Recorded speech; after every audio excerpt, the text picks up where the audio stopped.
jazz band, and I don't know anything about jazz, so I don't know what I was thinking with that. But and I needed people to play my jazz band, and I found Steve, and then we decided to start playing my solo stuff. And then we went through a couple lineup changes, and now Steve-O's with us, he's great. Steve-O's great. We like him a lot. And now we're here. Yep. Now, is this your first full tour you've done? No, we did a few like two week runs, and then we did smaller ones, and then we did another 45-day tour earlier this year. Yeah, in April. Who composes most of the music? Is it you, right?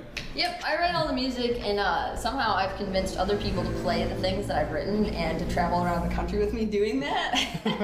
So that's cool. You can kind of go one at a time on this, but what got each of you interested in playing an instrument in the first place? Whoever wants to go first can go first. I don't know. My parents kind of pushed me into it. Not like they didn't push me into it, but they nudged me into it, and then my life was never the same after that. I've been screwed ever since. Mine was like a couple fits of jealousy at a young age. My cousin got like an actual guitar when I was like 3 and she was 4, and it had strings, and I got like the same thing but cheap with buttons on it, and I was like pissed. I was like, and she never played it, and then like I don't know, I was just fascinated with things that you could touch and they made noise. So that's it was a thing. I started taking orchestra in like 4th grade, so that kind of got me into music. And then my grandparents asked me if I wanted to like play any other instrument.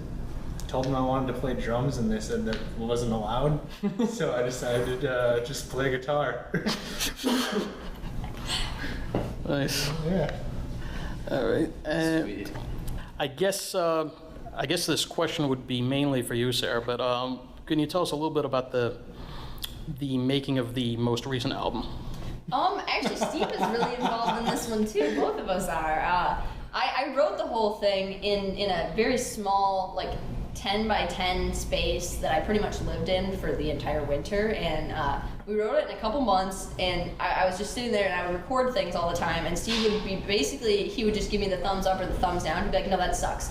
And I'd be like, okay, well, what should I do differently? And he'd be like, well, I don't know, but it sucks. And that was us pretty much screaming at each other for 2 months, and then this pretty album happened, and now we're here. It's like Tenacious D. Yeah, I mean, something like that. He can't give constructive criticism, but you're good at making me do work. It's a fairly accurate answer. about as accurate as the rest of them. So we're doing pretty good. It wouldn't have happened if you wouldn't have been yelling at me, so. Didn't say I was yelling. Nice. So, did you record it yourselves, or? Yep, I recorded it. Steve sort of like got the mixing done, and then we sent it off to my friend Anthony in Florida, who did a fabulous job of mastering that, especially on a deadline, because we did have a deadline, and he got that done, so. Now, I seem to remember for a while you've been doing YouTube videos for a while. That predates the band by quite a bit, right? Yep. That's like the whole reason any of this is really a thing. I started making YouTube videos when I was like 15, and then still doing it sometimes. And you're how old, if you don't mind? I'm 23 now. Okay, so 8 years. Yeah, it's been a hot minute. How'd you guys learn to play? Like, how much formal training do you have? None. I mean, the thing about that is personally, I was like self-taught throughout all of the critical years, and then I started to get lessons after that. So I'm just kind of effed. Yeah. And then, I like to describe our band as an impressive display of horrible technique. That's pretty accurate, actually. Yeah.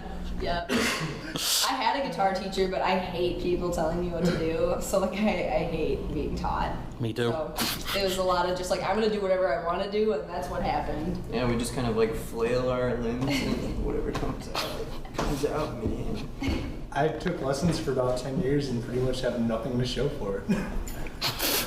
Nice.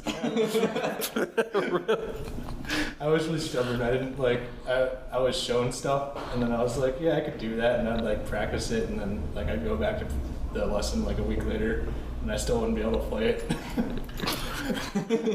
Sweet. Yeah. So how do you get anything done then? I have no idea. We struggle. We get lucky. That's what happens. I'll say the shredding you guys were pulling off tonight, I'd call that a little more than lucky. I just stare at tabs for about 8 hours a day and drink a whole bunch of coffee. Yeah, coffee. Yeah, coffee's been an very effective helpful. thing in let's like it gets things done. Like I can't have very much coffee; it makes me crazy. But when we do drink coffee, we do things. That and my herbal supplements. Turn into an Extends commercial. Something like that, yeah. Something like that. Next question. What would you say your goals are? Like, what are you guys hoping to accomplish from this point on? I mean, we really don't have anything to lose, so anything that's similar to what we're doing right now is solid, you know? Like, more tours, bigger tours. Yeah. It'd be cool to go to Europe. That's one thing I really Yeah, I that'd love be Europe. sweet. So that's like that's the goal right now, tour Europe. More touring, putting out more albums until something good happens. That's the goal. Steve's got the plan. Yeah. I got the So nothing good's happened yet? juice. I mean, I wouldn't say that. Everything's great. Yeah. No, I'm getting silly You got a too. shower today? Yeah, we showered. Yeah, showering. Together? Well, Sometimes. Won't ask any more questions on that subject. You can if you want. What's We're very open. although if you want to go there, tell us a bit about touring life. How's it been lately? Everybody, they think touring is like a nice vacation, and it's more just like a really dirty homeless vacation. Where you do a lot of like sleeping in each other's filth and like eating filth. And you do a lot of sleeping, you don't do a lot of travel. You can't, anytime that you have free time, you pretty much just sleep. And then, then you go up and you pluck strings and hit stuff, and then you go back to sleep in a different city.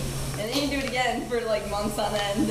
It's pretty great though. It's like one of those things that you just love to hate, but you love it so much that it's great. Yeah, I mean, I would describe it as having a really good dream and then waking up at a truck stop every day. That's pretty much what it That's is. cool. Nailed it. That's I a rolled around the van, and I was just like, I'm at a truck stop. Okay. Again, people were looking at me. My hair was like all messed up, and he was like, "What's going on with this guy?" Gonna wrap up now, I guess. But is there anything that I didn't mention that you would like to, any message you'd like to relay to people? Anything interesting that you'd like to bring up that I didn't cover? I always like to ask people that. I don't think we have anything really like set in stone planned yet, so probably not. Yeah, check out our new album, Woven in Light. And catch us on the rest of our tour dates. I don't know when this will be posted, but If we're not on tour, never mind. yeah, but if we are, then, or if we're not, just go to the next one, whatever. Please come to our show. Yeah. My track record isn't too good on that, but I'll see what I can do. All right, fair enough.